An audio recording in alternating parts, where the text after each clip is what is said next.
Welcome back to the R2O Sports channel. In this video, we'll be going over my Premier League predictions for Game Week 5. Let's get right into it. For our first game of the week, we have a game on Friday. We have Newcastle versus Leeds United. I think this game is going to go down as it could be high scoring or low scoring. It's kind of a weird game. You have the two teams that have conceded the most goals in the Premier League so far. Leeds have conceded 12 goals so far, averaging 3 against them per game. Newcastle not much better with 11 against them so far. So I'm kind of expecting a lot of goals to be scored, but at the same time, I could see it going down as a very low scoring game as well. So I have this going down as a 1-1 draw. On to our first game of Saturday, we have Wolves versus Brentford. Both these teams are looking pretty good defensively so far. Wolves getting a clean sheet last game. Of course, they weren't playing that good of an opponent, but I think they can definitely do really well in this game. Brentford has had a really good start to the season. I think we'll slowly see them dwindle out through the season. I think it's definitely going to get harder to them as the season goes on. Wolves' last game looked really good. They've looked good every game so far, but they've just been unlucky not to get any points. I think they will get points from this game, and I think they'll win this game 1-0. For our third game of the week, we head over to Anfield, where we have Liverpool taking on Crystal Palace.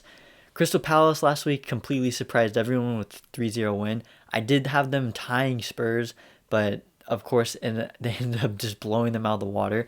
So I think Crystal Palace are definitely a team to look out for. Definitely look for Zaha to create a lot of chances against Trent, because he is one of the worst defenders in the league, like it or not. If you are a Liverpool fan, you have to admit to that.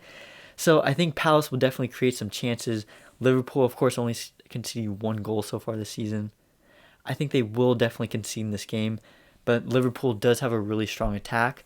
So Palace, I think, they hate having pressure against them. We've seen that so far this season when they've played Chelsea and when they played Brentford and when they played West Ham. They're prone to mistakes in the back, even though they did have a clean sheet there. I think you can definitely look at Salah and Mane. The two of them seem to always wreak havoc against them. Mane, I think he scored every single time he's played Crystal Palace. So if you have a free chance for this week, bring him into your team, because Liverpool are going to win this game 2-1. Up next, we head over to Manchester, where we have Man City versus Southampton.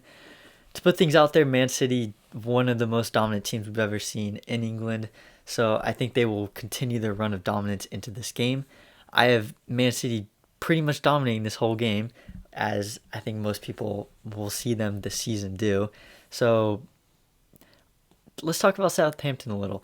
They've had quite an interesting season. 3 straight draws, one against West Ham, one against Manchester United. So those are 2 pretty good draws. But both those games came at Southampton when they're the home team. So I think they will struggle in this game. But they do have Livramento on that left side, who's been playing really well so far for them.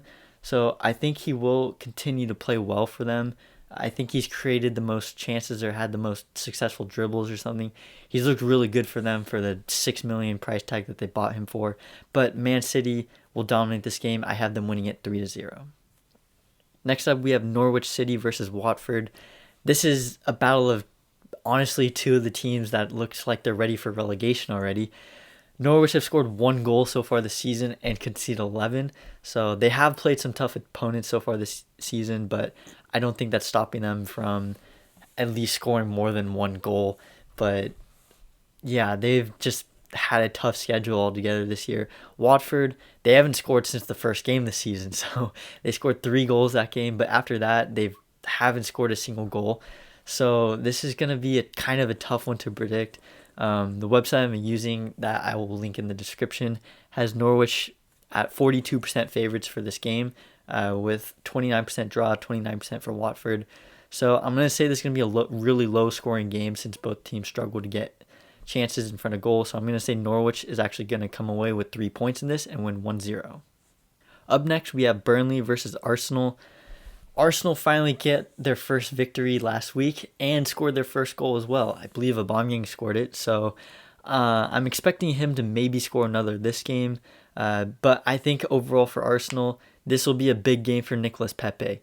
I believe that he will score and get an assist in this game. Burnley haven't looked too good so far this season. I think they're on 2 points, so they have gotten a draw against Leeds. I think that might be their only result, actually. So I think Arsenal will be pretty dominant in this game despite their very rough start to the season. I think they'll win this game 2-0. Up next, we head over to Villa Park where we have Aston Villa versus Everton. This is probably one of the matches of the week. You have two very strong sides facing off against each other. Aston Villa, I believe, is on 4 points. Everton is on, I believe, 9 points or 10 points. Both teams are looking pretty good so far this season. Aston Villa had a very tough game last game against Chelsea, so they actually got more shots and more shots on target than Chelsea. So they're definitely a force to reckon with going forward. Last game they had both Danny Ings and Watkins in the game. This is the first time they played with each other this season, and although they didn't score, they got a lot of chances. So I'm definitely expecting them to create a lot of chances this game. Everton doesn't have the strongest of back lines, but they do have some good players going forward. No Calvert-Lewin last game, so that's definitely something that hurts them. I did transfer him out of my team, so that was good for me. But if you're an Everton person, you got a good season going for you. So far, the manager's looking really good for them. They've got great tactics. They've got Andros Townsend, who's scoring bangers, assisting everyone. They've got Damari Gray, who scored every game, it seems like, so far this season. So they have a very strong squad, playing a strong Aston Villa team. I think this game's going to end similar to how Everton played Leeds earlier this year, where it ends as a 2-2 draw. I think this game will also end as a 2-2 draw. Finally, we head into our Sunday games. First game we have is Brighton versus Leicester. Brighton is the home team. They have picked up a lot of points so far this year. They have 3 wins in 4 games. So it seems like either they win the game or lose the game. So the one loss they have is against Everton, which Everton I just talked about. Great team so far this season. Really fun to watch. And so far for Leicester City, they've had some tough opponents so far. Not like the best. They just played Manchester City, so that was kind of a tough opponent for them. This game could honestly go either way. The projection I'm looking at, Brighton currently 40% favorites to win the game. Cucurella did look decent for them last game. I think Maupai looked good in front of goal, but I don't think that's enough for them to get 3 points against Leicester. I think Leicester will come into Brighton and take all 3 points. I have Leicester winning this game 1-0 with a Jamie Vardy goal. For our penultimate game of the week, we have West Ham versus Manchester United. West Ham are without Mikel Antonio for this game, so I think that's definitely going to be very rough on them. Manchester United seem to leak a lot of goals whenever they're looking to score, so especially last game against Newcastle, very unnecessary goal against them that they let in. But no Mikel Antonio, I think they'll definitely struggle in front of goal. I don't know who their backup forward is. They might just altogether completely switch formations, go to a 4-3-3 instead. So we'll see what they end up playing, but it definitely should be interesting for West Ham. I think they will struggle in front of goal, and I think their defense, unless they play Kurt Zouma over Craig Dawson, I don't think anything's going to change for them defensively. They've been conceding a lot of goals so far this season, so I think Manchester United in front of goal, very clinical, especially with Ronaldo now into the team. I think Manchester United will come away with this with a 2-0 win. For our final game of the week, we have a London derby. We have Tottenham Hotspurs versus Chelsea. Honestly, after last game, I don't think Spurs are going to even score in this game. They had probably 2 total chances against Palace, so it was really ugly for them. I'm not expecting them to do really anything in this game. Chelsea, on the other hand, scored 3 goals against Aston Villa, which is a really strong result for them. So I think Chelsea will just come into this game and just demolish Spurs. Spurs are going to be without Heung-min Son probably again. I think Eric Dyer's reported to be out.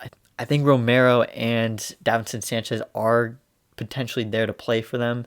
Tanganga got a red card, so he's out. They're signing Emerson.